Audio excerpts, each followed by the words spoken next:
in England, down under, the States, around the world, in Kowak. Monkey lizards make very good lovers. That's right, it's true, we're very good lovers.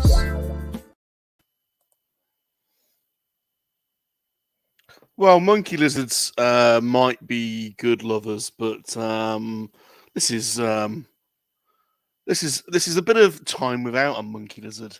They are resting, thank God for that. They can be a handful, and we do need some time, from time to time, without monkey lizards. So welcome to Bob Strikes Back. Just thought I'd come online, see if anyone wants to talk to me. I've just watched the Book of Boba Fett. And wow, what a great start to a fantastic new series. So yeah, I thought I'd come on, see if anyone's about, if anyone wants to talk about it. G'day, Michael. How you doing? Wow, it's 12 past 12 here in England. So I think it went live at about 9 o'clock this morning. It might have been slightly earlier than that. I woke up at about 9:30, and I've just come in the front room and watched it straight away.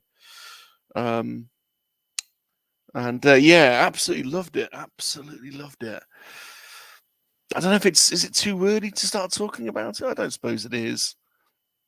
I'm not going to do a long stream. Just thought I'd pop on and see if anyone else has just finished watching it like me, and wants the an early reaction. Michael, you've watched it twice already. Yeah, man, totally cool.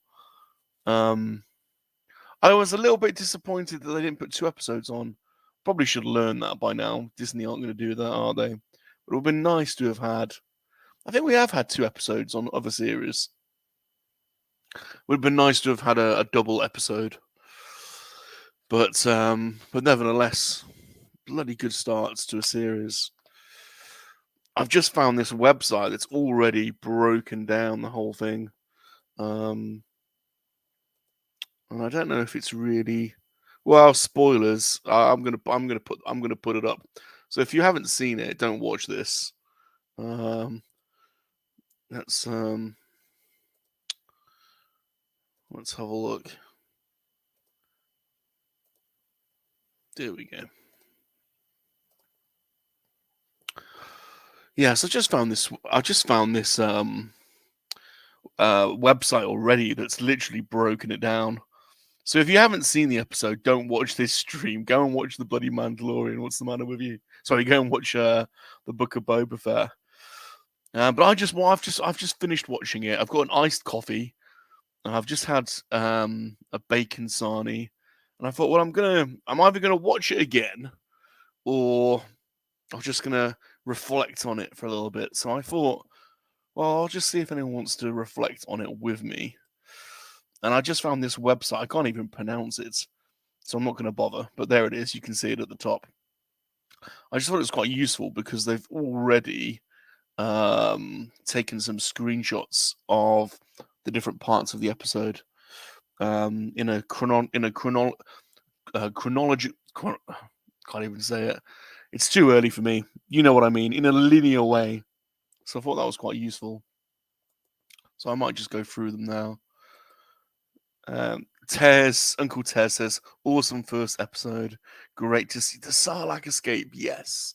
And did you see that there was a fan made Boba Fett's film made a few years ago, which showed him escaping, and it wasn't all that dissimilar, to be honest. Although in this one, he spots a stormtrooper, like the way that he gets some oxygen and steals his oxygen. Never. I think that's probably the first time we've maybe had confirmation that stormtroopers get oxygen in their helmets. So that was quite interesting. And then then he used his flamethrower to burn a hole through the side of the Sarlacc's gut by the looks of it. Yeah, the acid didn't look good, did it? To be totally honest. So Michael says there's only 7 episodes. Wow, is that all there is? God, not going to get a great deal of story then, are we? There's a lot to cram in then. So yeah, we saw him sort of flashing back. I like the way they use the flashback actually, flashing back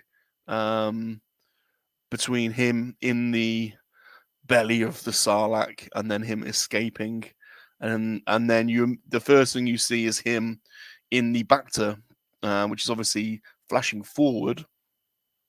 And this Bacta tank looks awesome. Who wouldn't want one of those? Yeah, just come home from a busy day at work and chill out in the Bacta, and it just heals you. Yeah, I like the look of that. Although this clearly wasn't Jabba, wouldn't have been able to get into this one, so I don't know why Jabba had a human-sized Bacta in his palace, unless Boba's bought it in, and that's the first thing he's done. But it certainly wouldn't have been for Jabba, would it? And get his big slimy body in there.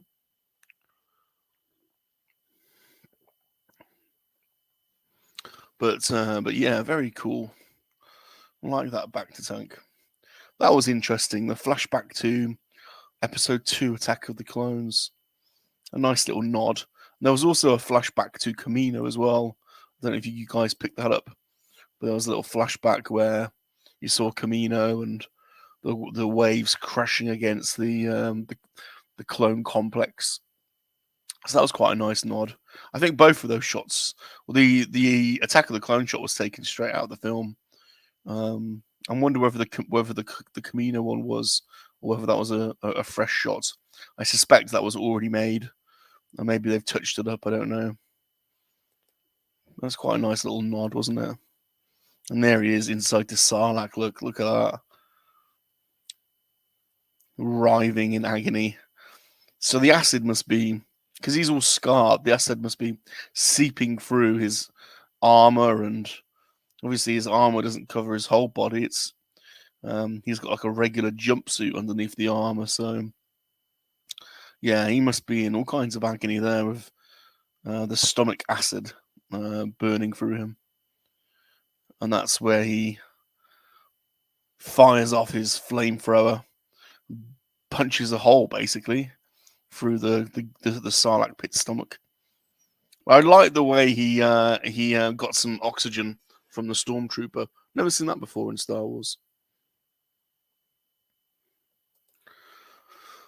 Thought he got taken out by a Jawa. Yeah, that was cool. When he eventually, there you go. He eventually lands. He's climbing up the banks, and you hear that sand crawler.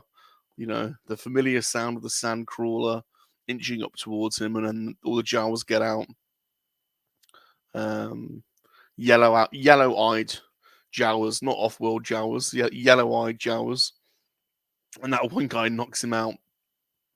Looks like with like a little bantha stick, I don't know, but it was some kind of weapon.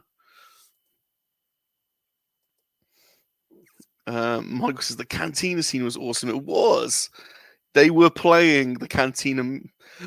They were actually playing the cantina music, but they were playing a string version of it, which was awesome. Because I was like listening to it, going, "That's the." But it's like, but it wasn't. It was played with strings this time, so it's and with a slightly less cadence. I'm really sure, unless I'm making that up, I'm pretty sure it's the same. It's the same track, but a stringed version. So it's cool seeing Max Rebo and the band there playing that music. It was awesome. Band, yeah, the Star Tours droid as well, dealing the cards. Is that Rex? Is that DJ Rex? I can't remember if that's his name. Yeah, very cool. Ted says, do you think the Sarlacc was dead after the explosion of the sail barge? It looked pretty dead. Possibly.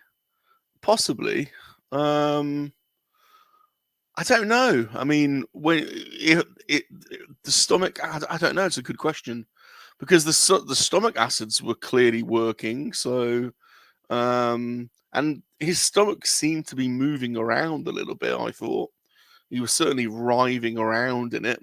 So it didn't suggest that he was. I don't know. Maybe I did. I must admit, I didn't look at it thinking, "Oh, the Sarlacc's dead." I thought that the Sarlacc's stomach was still moving around and wriggling slightly and writhing, but I could be wrong. I could be wrong. I just might not have picked up on that, and that could be a good shout. Good call, Tez, but wasn't. Yeah, I thought it was moving around, and I'm pretty sure it was. But I'll have to rewatch that. That will definitely be something to look out for on the rewatch. Yeah, and here's the Jawas, look, scuttling all over onto him, basically stripping him down and stealing all his armor straight away. Yeah, I thought that was interesting. Yeah, and then the Tusken Raiders come up on him, don't they? And yeah, really interesting scene of these guys. So I guess you're going to see a progression over time because he eventually learns their language, doesn't he? By the time he gets to the Mandalorian, he can sign with them. So interesting little sort of side story here with him earning the trust of the Tuskens through his actions, which I thought was pretty cool. But they don't like him. They don't trust him straight away, so they tie him up, and he's a slave. And it's only through fighting that crazy creature, which took me straight to Harryhausen and all those old stop motion creatures, Clash of the Titans, and you know, all those old it looked like all those old creatures, didn't it? You know, because it came out of the sand, and it kind of looked like a manitou in the way that it sort of had its hind legs like a dog or a horse, and then its front as like a human. It's kind of like like a desert manitou sort of thing, which I thought was really interesting and a real harken back to old school fantasy, you know, writing. So I thought that was a really interesting design that they went there. Hey Ed5, how's it going? Good day. We're just having a little initial reaction to Boba Fett, Ed. I found this website that's already got some screenshots in a chronological order. So don't watch this if you haven't seen Boba Fett, the first episode. But if you have, then be very interested to know your opinion on it. So he eventually wins over the Tusken tribe. It's really weird how you can just dig for water as well in those kind of little bowl things that kind of look like they're from Prometheus. Looks like the black goo containers. So I don't know what they are, but good to know what they are. But he defeats the sand monster, the sort of Harryhausen-esque, Manitou-esque sand creature, and then he wins them over. And then flash back to him again on the throne, yeah, they're debating the best way he can rule, and he starts taking tributes, you know, from the because basically Jabba, the whole rig is it's a protection racket, isn't it? You know, a bit like the mafia, you know. So all the traders and merchants will have to pay what 10%, 20%, 10%. What do you reckon? I don't know, somewhere in that region for protection. And then, you know, his job will be to maintain order amongst all of the crime families and make sure, you know, trade is good. And you know, that's basically it's a protection racket, isn't it? You know, so yeah, the parkour was pretty cool. I tell you what, the thing that struck me about the parkour was there were some wide shots of the parkour. So either that was some very clever camera work, or that was quite an extensive set. You know, there was one wide shot where you saw 4 or 5 blocks of Mos Espa, and that must have been a big set. You know, and if you think, you know, they only really films, you know, the rooftop scenes of that set, there's a lot of empty, wasted buildings there. So either that's digital or a combination of digital and practical, or some clever trickery there with the cameras. But the long wide shots I thought were very good. It made you feel as though this was not, you know, a small movie set. It was an expansive, you know, Tatooine's, you know, city, really. So Ed says, yeah, he's just finished watching it. All good. Yeah, what do you think of it, Ed? Where are you standing with it? I mean, I've got to say, I was blown away. Love the music as well. Really nice continuation of that Western sort of vibe. You know, very spaghetti Western. You know, Clint Eastwood could walk in at any time. I noticed that in the credits it said Ludwig, who did all the music for the Mandalorian, wrote the themes, but he didn't write the score. So they've got somebody else in taking some of his writing and building on that. So I thought that was quite interesting. I can't remember the name of the person that did the whole score, but it wasn't all done by Ludwig Göransson. Is that his name? Hey Tim, how's it going, dudes? Happy pre-New Year, yeah, for sure. Do you think he'll win his freedom from the Sand People?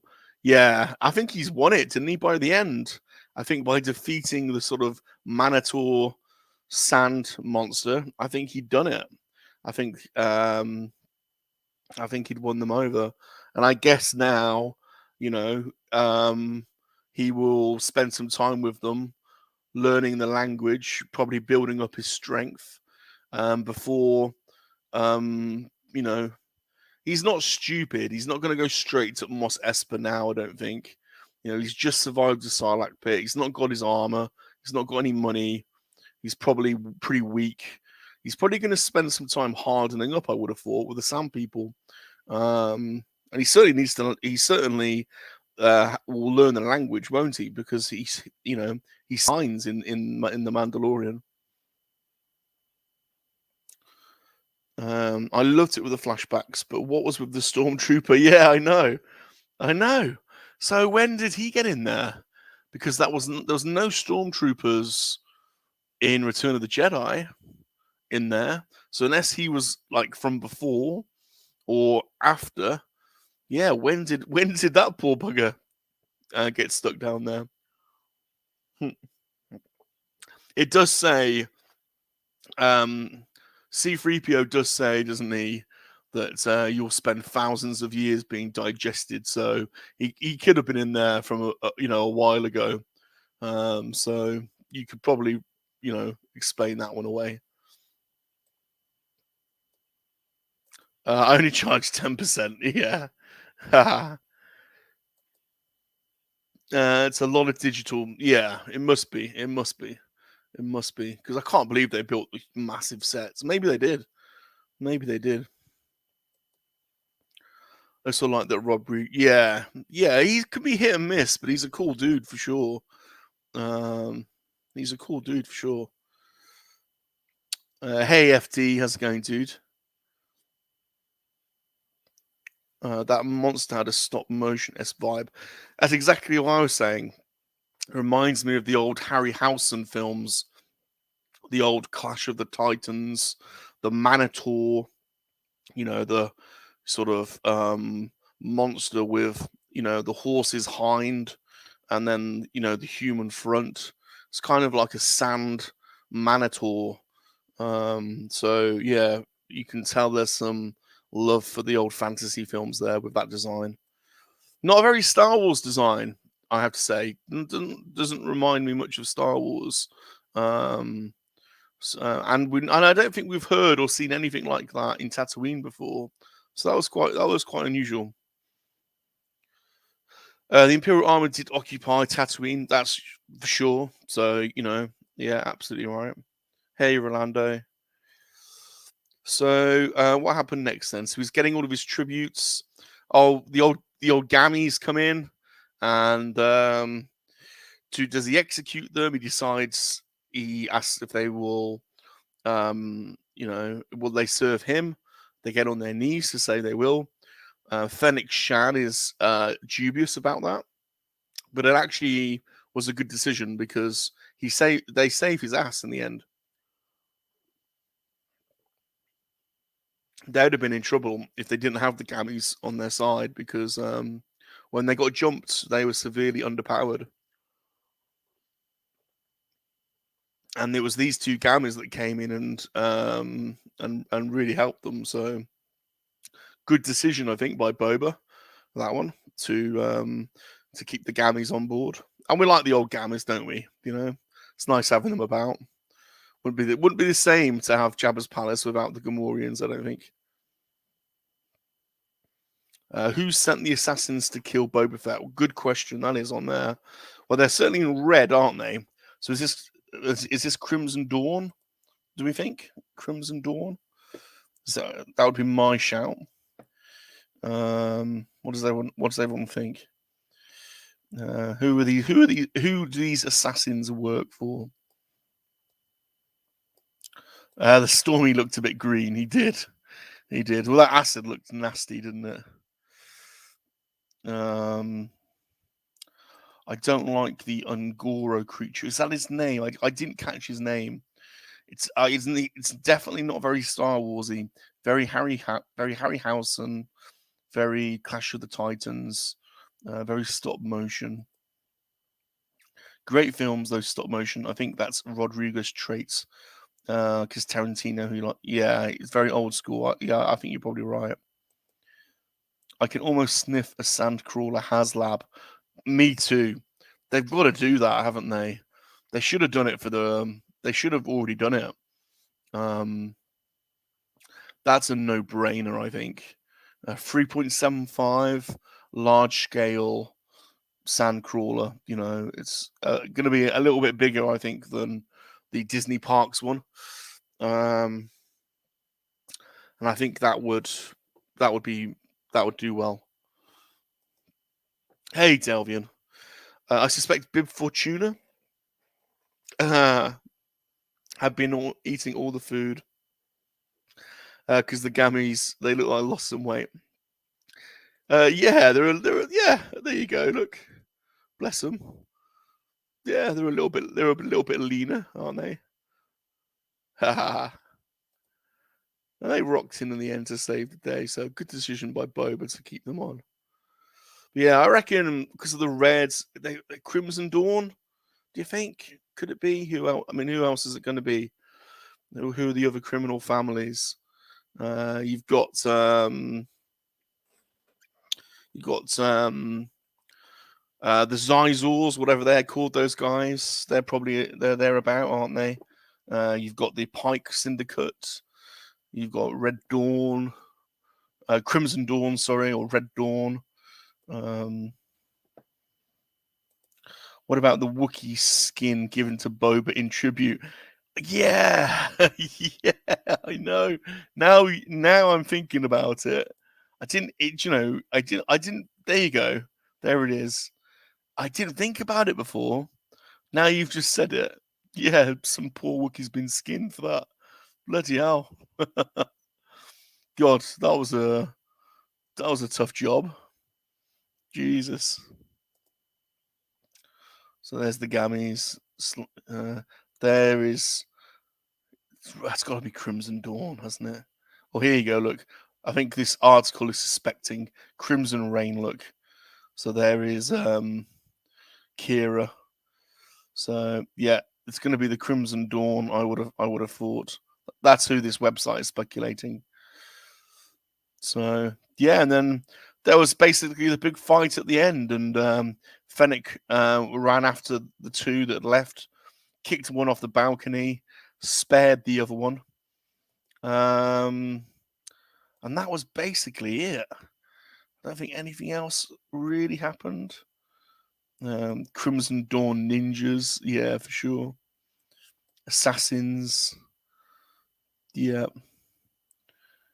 Ungoro is the forearm fighter from Mortal Kombat. Ah, thank you. That makes sense. Yeah, he's almost like a Minotaur as well, I think, isn't he? Maybe I'm wrong. No, I don't think he's a Minotaur. But yeah, it's got that vibe. And that character in Mortal Kombat's kind of got a stop motion vibe anyway. So I agree with Michael. The ninjas were from the mayor. Oh, because Fett is just so the mayor sent them. Okay, well we don't know who the mayor is yet, do we? Do you think it's going to be from the trailer? Do you think it's going to be Hammerhead, that Hammerhead dude?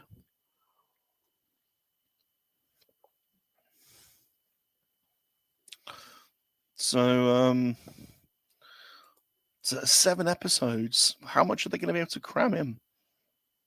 So next episode, clearly, we'll probably see the culmination of the Tusken story. Maybe, they're probably not going to want that to go on any further. I wouldn't have thought. We've probably done with that bit. So they'll probably see him finishing off, getting to know them and signing. Although,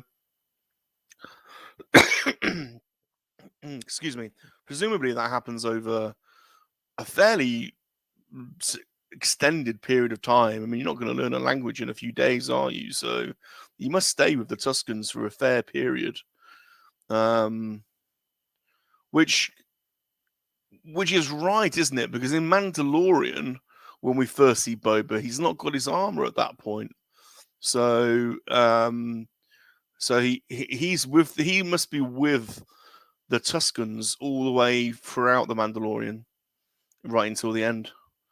So he must spend a lot of time, I think, with the Tuskens. So that's quite interesting. Do you think the mayor is the Hammerhead? I think so. It kind of suggests that. Maybe. Yeah. Yeah, Hammerhead. Yeah, I think so. Do you hear or read that Lego announced they will not be making any sets? Really? That's weird. I wonder why. That seems odd because they've made sets for The Mandalorian. I wonder if they've just not had the artwork soon enough. I don't know. It just seems strange. I can't explain that one, to be honest. Seems very odd. Michael, why don't they use their blasters when they're attacked by the assassins? Well, initially they've got their shields up, haven't they? So I'm guessing the blasters are no good against the shields. Yeah, I'm sure there probably was an opportunity in there somewhere to get the blasters out. I mean, Boba's not really shy about firing off missiles. Oh, he fired a missile at one of them, didn't he? To be fair, the one was climbing up the side of the building. He let rip on one of his missiles. So, why didn't he fly? Good question. Bloody good question. He didn't have his helmet on, did he? Do you need your helmet on to fly? I'm guessing probably you do. Have we seen a Mandalorian with a Mandalorian backpack fly without the helmet on? Just trying to think about past canon animated series. I don't think we have. I suspect you need the helmet. I guess it's got all the guidance systems and stuff. The computer and stuff is in the helmet, I'm guessing. Would be my guess. I don't think he was wearing his helmet during the fight.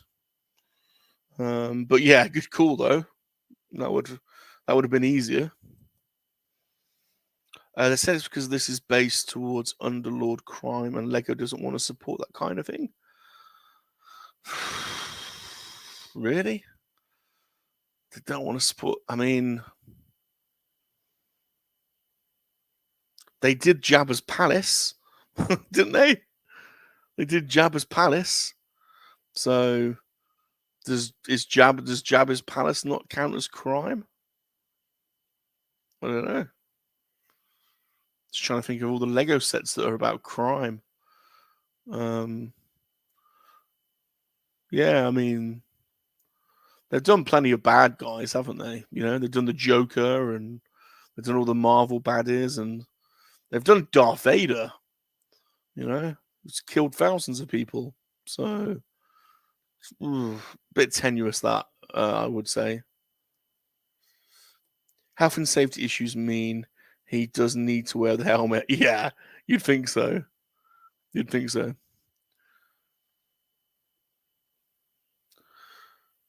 So that was it. I mean, I don't know if there's a great deal more to talk about. It's going to be interesting to see all these other crime syndicates coming in. Do you think we're going to see Kira? I haven't seen Amelia Clark on the internet for a while. She does go on talk shows and things like that, doesn't she? Like Graham Norton, and I can't even remember what her latest film was. She did a romantic film with that guy that was in G.I. Joe. But yeah, she's been a bit quiet, I would say. So is Amelia Clark going to be the surprise in this show? You see the Millennium Falcon in one of the adverts. Are we going to see Han Solo? Don't know. I agree with you, Bob, but I did see that on a feed earlier today. Oh no, I'm not disputing it. It would not surprise. Although it sounds weird, it would not surprise me at all, because Lego, Disney, Lucasfilm, they're all over the place when it comes to their policies. They contradict themselves so many times. It would not surprise me. They're so desperate to stay on the right side of woke. You know, they make some crazy decisions from time to time. So yeah, no, I'm sure you're right. I'm sure you're right. So I would love to see. It would be great if Amelia Clark could come in. There's Dr. Aphra there. I don't think we're going to see her, but you never know. I don't know who these guys are. So I've not read this comic. So no, but you've got these. These are the Thrawn ships, aren't they? The Thrawn interceptor types up here. Look. So it might be worth getting this comic, Crimson Reign. This is obviously set earlier though, isn't it? So you got Luke and Leia there. So Boba Fett is obviously set after Return of the Jedi. This looks like it's between Empire and Return of the Jedi, I would have said, based on Leia's hair. So yeah, you could probably add another 10 years onto this, I'm guessing, to get to the current period. Would that sound right? Don't know. Way too far on the woke side, yeah. So that's it. That's it. I don't think I've got a great deal more to say about it. Just thought I'd pop online and have a quick reaction. It's my quick reaction. Thought it was great. If I was going to score it, can we get everyone's score, please? Should we go out of Space Bananas? Out of 10. Out of 10 Space Bananas, what's everyone given episode number 1? Mandalorian is 5 years after Return of the Jedi. Okay, cool. So I wasn't that far off. I said 10 in total because obviously this poster is set between Empire and Return. So there's a bit of time there. So I'm not a million miles off, but yeah, you probably add, 6 or 7 years. 6 years maybe. To this era. So all these is, Kira's still going to be alive unless she's dead. Obviously Vader's gone. I don't know about Aphra, Dr. Aphra. I don't know. Doesn't the cast of Solo having ongoing contracts with Disney? Maybe we'll see Lando or Han. Could do. We very well could do, because they've obviously been doing all this de-aging work on Han, haven't they? On Harrison for the new Indiana Jones movie. So whether they've just whether that's the secret, because there is a rumored secret, there is a rumored secret, I think, to this series. I have no idea what it is. Michael gives it 8 space bananas. Ed gives it 7. I'm gonna give it 8 space bananas as well. So it gets 8 space bananas from me. Rolando, how many space bananas are you gonna give it? Tim, how many space bananas out of 10? Uncle Tez, if you're still there, how many space bananas do you reckon? We've got 2 8s and a 7 thus far. So Ed 5 said that would be epic to see Han. Yeah, and I'm guessing they would go for a de-aged Harrison Ford as opposed to the other guy. I've forgotten his name. Well, I quite like the other guy, but it's kind of it's this side of the trilogy, isn't it? So, right then. So, just a quick Bob Strikes Back live reaction to Boba. 8 space bananas from Rolando. Nice one. Yeah, I agree. Quick Bob Strikes Back live stream. Quick reaction to the Boba Fett's first episode. Thanks for hanging with me, Rolando, Ed, Michael, Tim, Uncle Tez. Nice chatting to you. And I'll probably see you in the chat somewhere else, probably later on today. Oh, that's interesting. I've heard that Sebastian Shaw is now Luke in the new Mando series. Oh, Sebastian Stan. Oh, well, that has been rumored for a while. So if that comes to fruition, I would be all supportive of that, because he's cool. He's really cool. Thanks for stopping by, Ed. Appreciate it. It's nice having a quick chat, a quick reaction to this episode, which is a worthy candidate into the new Star Wars canon. I think they are doing it right, aren't they? Jon Favreau and Dave Filoni. In Filoni we trust, hopefully it gets even better from here on out. So thanks everyone for stopping by. You guys are awesome. Really appreciate it. I'll